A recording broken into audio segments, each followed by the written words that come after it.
This is just Martin91, and today I'm going to be talking to you guys about two movies actually, starting out with Thor: The Dark World.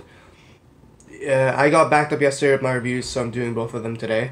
There are 13 days till Endgame, and Thor 2 is the 8th movie in the MCU franchise on a chronological basis. This one picks up right after Avengers ends, after Loki commits his crimes on Earth.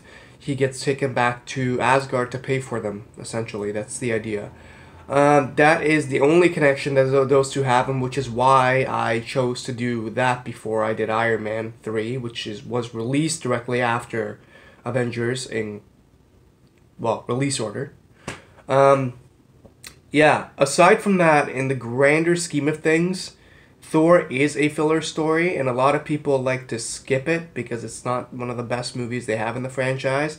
But I mean, in the grand scheme of things, I feel like one thing must be taken away from it and should not be forgotten, is that one of the stones was actually introduced in Thor: The Dark World. The Reality Stone's energy was technically a character in the story itself. It really influenced how the story turned out.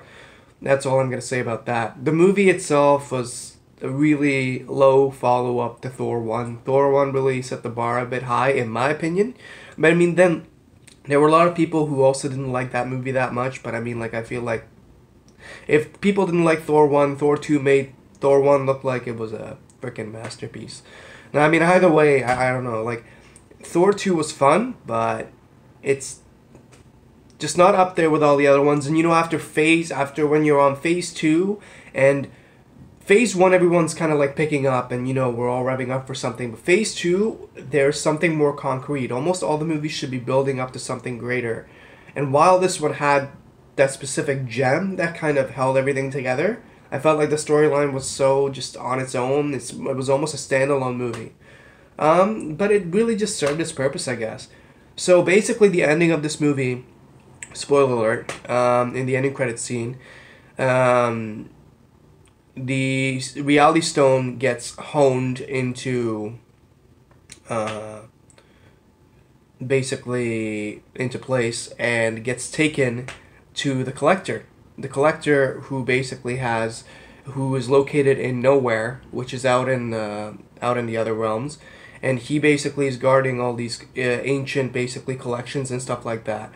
He basically takes center stage almost in Guardians of the Galaxy Volume 1, which is why I chose to do Guardians of the Galaxy next, and I'm going to be doing Guardians of the Galaxy 2 after that in my reviews. And it's all connected, it's all building up to one big thing, and yeah, I'll see you guys later. And by the way, guys, I'm sorry my voice is kind of scraggly and all that, because I'm actually recovering from a freaking cold right now, which is actually kind of why I got delayed with a lot of reviews lately. But I mean, I'm still doing my best, and yeah, I'll talk to you guys later. Next review is actually coming up right now. But yeah, I'll talk to you guys later. See ya. Bye.